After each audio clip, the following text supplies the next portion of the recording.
여러분 안녕하세요. NCS 채용 시스템에 의해 정다사롱 강사입니다. 반갑습니다. 자, 오늘은요, NCS 필기 전형 준비하기 첫 번째인데요. 자, 바로 인성검사에 대해서 알아보는 시간 갖도록 하겠습니다. 자, 먼저 이 필기시험 굉장히 많은 분들이 궁금해 하시는데요. 자, NCS 채용 필기시험 준비하기 살펴보도록 할게요. 자, 일반적으로 필기시험은 인성검사 오늘 다루게 되는 부분이죠. 그 다음에 NCS 기반의 직업기초능력평가랑 직무수행능력평가가 있습니다. 그리고 또 직무에 따라서 논술, 실무시험 등 다양한 유형으로 출제가 되고 있습니다. 자, 각각의 특성을 조금 살펴보자면요. 첫 번째 인성검사죠. 자, 지원자의 직무 적합성 그리고 조직 몰입도 등을 평가하는 유형이에요. 그래서 면접에 참고 자료로 활용이 되는 유형이기도 합니다. 자, 오늘 뒤에서 자세히 말씀드릴 거지만 이 인성검사 같은 경우에는 자, 시험을 보고 끝나는 게 아니라 면접 자료로도 활용이 되고요. 그 다음에 NCS에서 만점을 받았다라고 하시더라도 이 인성검사에서 미달이 나온다라던가 부적합이 나온다라고 했을 때는 NCS에서 만점을 받았더라도 탈락을 할 수 있는 확률이 있기 때문에 굉장히 중요한 부분이라고 말씀을 드릴게요. 자, 그 다음 두 번째 직업기초능력평가. 자, 그래서 여기서는 이제 10가지 영역 말씀을 드렸었어요. 자, 10가지 영역을 이제 각 능력을 평가하기 위해서 이걸 활용을 하는데 10개를 모두 준비해야 되나요? 라고 물어보세요. 자, 실제 채용에서는 그 채용 공고에 제시된 그 직업기초능력만 평가를 하고 있습니다. 자, 그래서 실제로 한 번에 채용해서 10개를 다 평가하지는 않고요. 이제 선택된 영역들만 평가를 하고 있지만 여러분이 그 시험을 위해서는 어떠한 기업에서 어떠한 영역을 평가하는지 모르기 때문에 일단 일반적으로 다 그 모듈에 대해서는 이해를 하고 계셔야 될 것 같아요.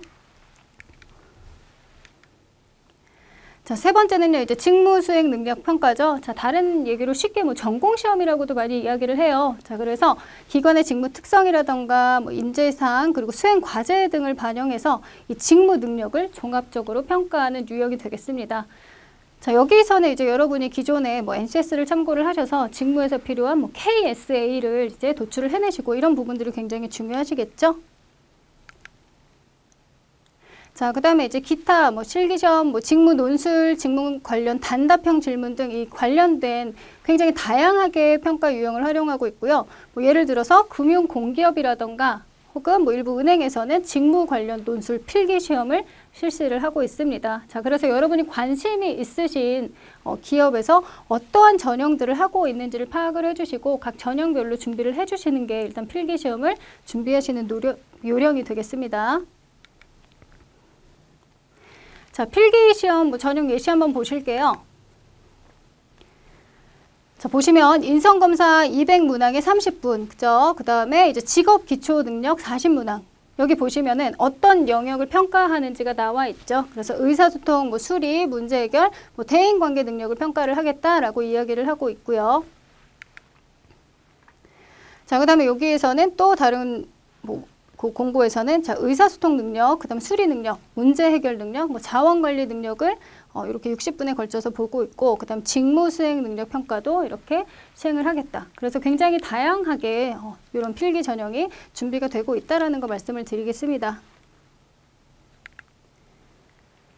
자, 그러면 저희가 오늘 알아볼 부분은 바로 이 인성검사인데요. 자, 인성검사에 대해서 굉장히 이야기가 많이 있어요. 자, 다른 시험들 같은 경우에는 사전에 우리가 준비를 하면 점수를 올릴 수 있는 확률이 굉장히 높습니다. 자, 그런데 인성검사 같은 경우는요, 준비를 하기가 어려워요.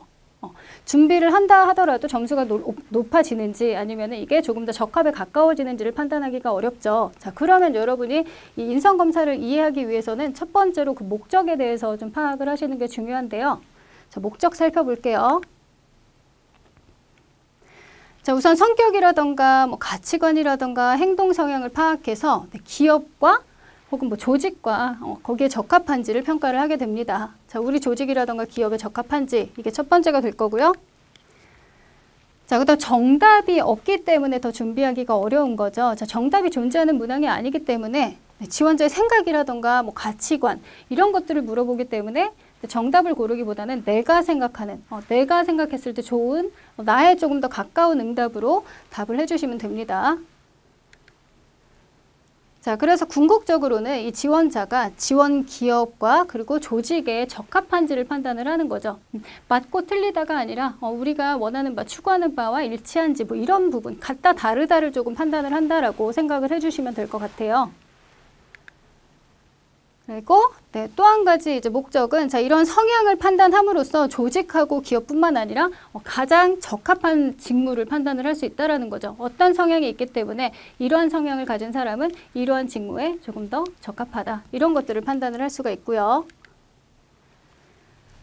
자, 그러면 이제 인성 검사의 측정 항목 한번 살펴볼게요. 자, 어떤 것들을 이제 측정을 하냐?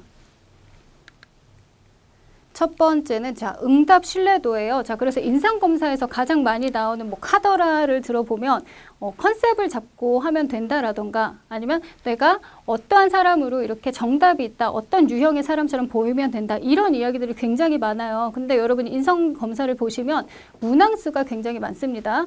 자, 문항수가 많기 때문에 각각의 문항을 그렇게 컨셉을 잡고서 혹은 어떤 식으로 내가 만들어 나간 자아로 인해서 응답을 하시면 굉장히 나중에 뒤에 일관성이라던가 이런 게 일치하지 않을 수가 있으세요. 문항이 많기 때문에. 자, 그래서 응답 신뢰도는 자, 첫 번째로 자, 일관성 여부를 측정하는 거죠.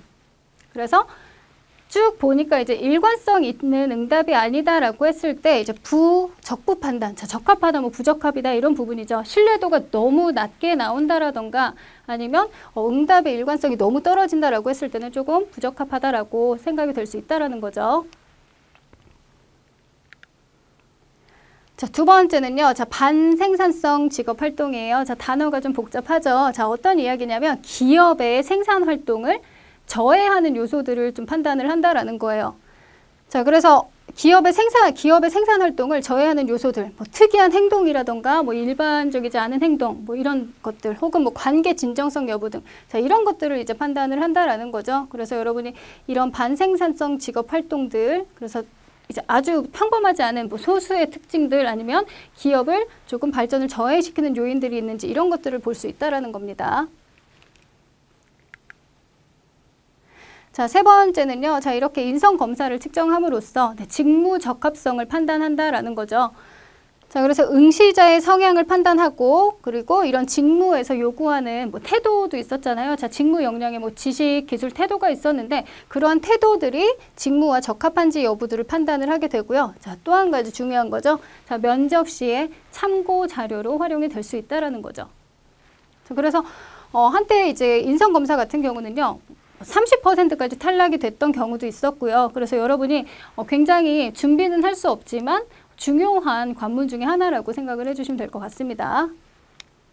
네, 다음은 인성검사 유의사항 알아보실게요. 자, 첫 번째는요, 미응답입니다. 자, 문항에 대한 고민 시간이 많아지면서 시간 조절에 실패하는 경우인데요. 특히 처음 보시거나 경험이 많이 없으신 분들이 이런 경우가 많으세요. 자, 그래서 남은 문항들에 대해서 이렇게 찍는다라던가 혹은 아니면 여러분이 봤을 때 이거는 나한테 좀 불리한 응답 같다라고 해서 잠시 남겨둔다라던가 이렇게 무응답으로 되는 경우가 있으세요. 자, 이런 경우에는 검사 신뢰도 부족으로 판단이 되기 때문에 꼭 모든 문항 유리하든 불리하든 자, 응답 시간 잘 조절하시고 미응답 없게 해주시는 거 유의하시고요. 자, 그 다음 두 번째는요. 이제 비전형 응답 피하기입니다. 자, 비전형 응답, 자, 극소수에 해당되는 응답을 이야기하고요. 전형적이지 않은 사람을 측정하는 문항이에요. 자, 예를 들면 나는 태어나서 거짓말을 한 적이 없다. 자, 여기에 예라고 대답하는 사람은 거의 없거나 아니면 정말 아주 극소수에 해당이 될 거예요. 자, 그래서 이런 문항들을 보셨을 때 내가 착한 사람이라던가 모범적인 답안을 얘기하기보다는 자, 평범한 사람을 지금 뽑는 게 더 목표이기 때문에 자, 여러분이 솔직하게 답변을 해주시는 게 좋습니다. 자, 3번 그래서 보시면 제가 지금 솔직하게 답하셔야 돼요 라고 했는데 자, 검사 신뢰도를 본다라는 거죠. 네, 어떠한 컨셉을 잡으시더라도 문항이 굉장히 많기 때문에 실제로 동일하던가 아니면 유사한 측정 문항 반복적으로 등장을 하고 있어요. 그래서 이런 동일하거나 유사한 문항에서 다르게 답을 하는 경우에는 일관성에 있어서 혹은 뭐 신뢰도에서 조금 의심을 받을 수 있다는 거죠. 자, 그리고 또한 뭐 과장 반응 그리고 거짓 반응에 대한 응답들도 잡아낼 수 있기 때문에 여러분이 가장 중요한 거는 신뢰도. 그래서 솔직하게 답을 하시려는 게 가장 중요하다라고 말씀드리겠습니다.